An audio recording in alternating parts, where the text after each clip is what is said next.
The day, and it was a good one. We had a pretty nicely centered circle just slightly south of Potato Hill, and then from there everyone had great opportunities. Vendetta runs into a freight train as TSM just comes out of Milta and smashes them at farm. These guys were hungry for a win and a lot of kills, and you could tell right away. TSM is not afraid to push you. They want to have the positioning, and that's why they got so good in this game alone, because they had the positioning all the time.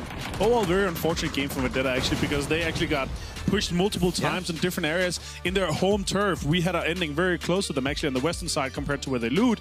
So very unfortunate for them to go out that early. I mean, I think as this highlight reel goes on, we'll get to see more TSM. This top of the hill fight, Rumblers had a pretty good rotation, got locked out, and we just saw sort of that sort of death road up there was just too much. Team after team getting knocked off on the high ground. Well, they waited a little bit too long as well. They were pushed by the blue itself. You gotta make a decision quick enough and just move on. Michael with the nade, boom, one. Getting more, one more. I mean, it's TSM's hunting for kills, man. They're looking for it. The only kills they're scared to go after is the game-winning ones. The third party here, though, with VC and Hentis, that was just insane. So well played. Yeah. A perfectly timed third party to get as many kills as possible, and then obviously also taking Alfaka here and there. You gotta respect TSM pushing up on the north side, though. Taking so much control, taking over the north side, making sure they can win, they can get a lot of kills. Absolutely. Now the other circles come into them, but they worked with it pristinely there as TSM tried to move up towards the north to try and find some high ground. It was not to be. Not by Dark Horse. Look, this was amazing as well. We saw TSM, they were rotating, but at the same time, VC was between them, and they... Oh, GX! Jeez, that's my dark horse. That's my dark horse. That's my dark horse as well. So everyone has GX as their dark horse now. Okay, I see how it is. Oh my god. Are you okay over there? No, it's so funny. Leo by himself, though, taking out that battle with Lazarus. That was pretty great because he was there by himself before he got some backup from the others coming in from the southeast later on. I'm glad you're able to keep yourself composed for us and keep talking whilst this mumbling fool towards the end of the test just continues. I'm not saying anything, okay? Man. I'm just dead. I love this.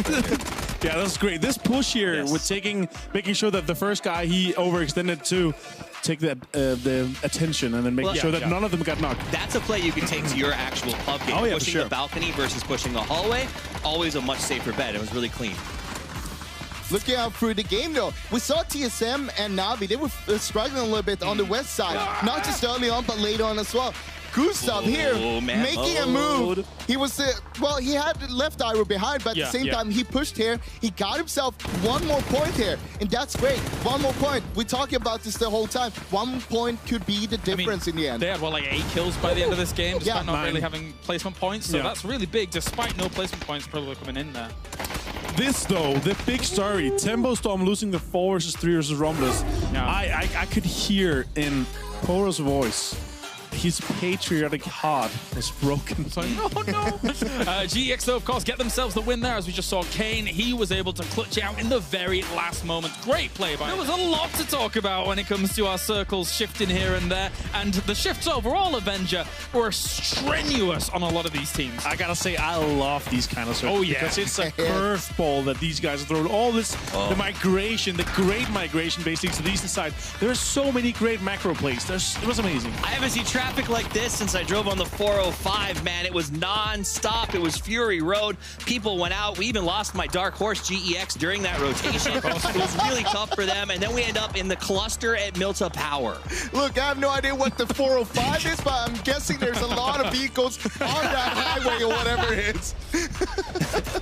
So we drove on last night for like 45 minutes to go 10 I was going to say, I'm pretty sure it's close. This was amazing to see, though. Gustav spotted him early on, but he was waiting. He waited for Navi to get closer so his teammates could get into position and just blast him down. Easiest 4 kills of Rory's life, right? And you know what? I'm actually sure that Rumblers would not have had such an easy time if we didn't see Michael get knocked or knock one, so they could actually breach together. That was very unfortunate. Overall, TSM, a great game again here. They're really showing this. They decided to go in another spot. Iroh is kind of in the open there, but overall, really well played by Rumblers. They got a lot of kills away from this game. They had a little bit of a misfortune just before this happened, and I think Michael ran over Gustav or vice versa. And that stopped the rotation a little bit. Else they would both be on rotation at the same time and it could have gone another way. I mean, I love those nades by Los. He basically naded the first spot, didn't get the kill, and was like, well, there's only one other place you can be, and eliminates them to defend. A little power. And Tempo Storm will be able to pick themselves up game number 3 here for PGC Groups A and B. Fantastic stuff from them after getting the 4th place in the previous game. They rack themselves up the win, and then, of course, it's a quarry. There was a massacre. You know, we didn't need to see that again.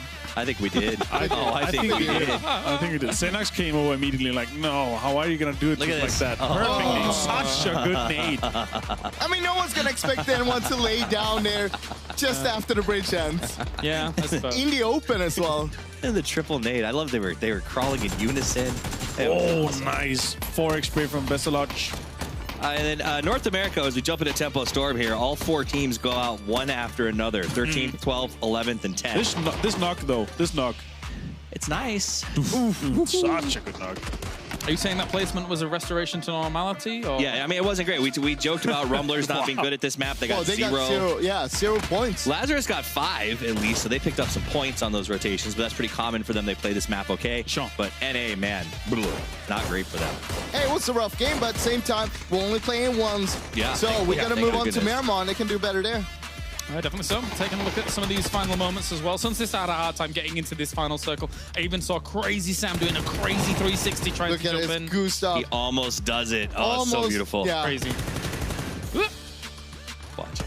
Just give him the moment. Nice knock. One more. Oh my god, if he pre-fired that, he would have just one more shot. It went wide, but it's not bad as well. No. Yeah. Anyway, Sting Divine winning the game. Yep, and they had 11 points before this, guys. So they're gonna be jumping up. There we go. There it is. Highlight time. There you go. We're definitely not the highlight, let's be honest. Oh, man. All right, there's Halo going uphill here up against Tempo Storm. North American violence. It wouldn't be a game of PUBG if it didn't happen at least once. Tempo ends up getting knocked out in 14th place. TSM went out in 15th. Kind of blew some doors open for some teams to play catch-up. Yeah, I mean, Lazarus, one of the teams, they were going ham, but this one. This is unfortunate. It's really unexpected to see 3 guys pull up in a car and not be able to take down the one guy that's in the ditch there. But extremely well played by Sting Divine, though. This was a great shot by Taman. Yep.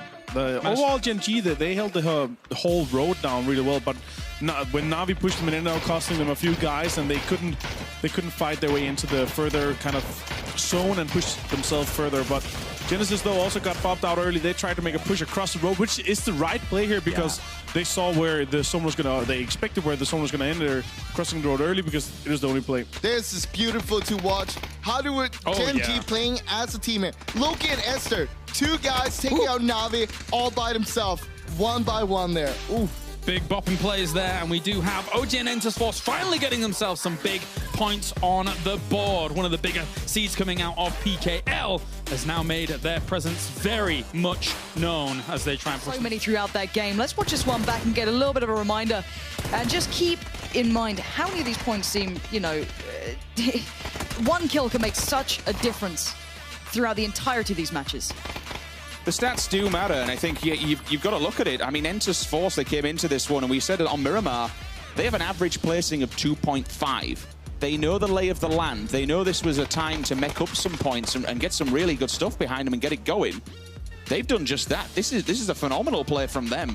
To be able to turn around when you kind of, and I suppose that what kind of makes the difference between a good team and a great team. I want to hold for a second and just say TSM, I do not know how they managed to get those kills on Lazarus when Lazarus was holding them outside of the blue. For Rory and Michael to be left completely unchecked, that should never have happened in a million years. No, Michael putting up a really good performance considering he was, you know, last man alive. And this is, remind yourself, this is Genesis, the team who was left in that scenario. They were very late at rotating, and K-Mind, again, this guy to me played a brilliant matchup here. This was support from his teammate, I think, coming in. Yeah, Nerf got that, but the damage he did was absolutely paramount to his team. This is a very big kill game, and that's probably a big confidence boost that he needed.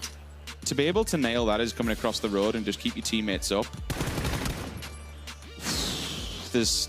What else can you say about it? 12 kills compared to what did they have in the previous one? 8, 20 kills into 30 points in 2 games for Entus Force is absolutely phenomenal. They can be happy with that one. You can see him on the screens, and I know what that means.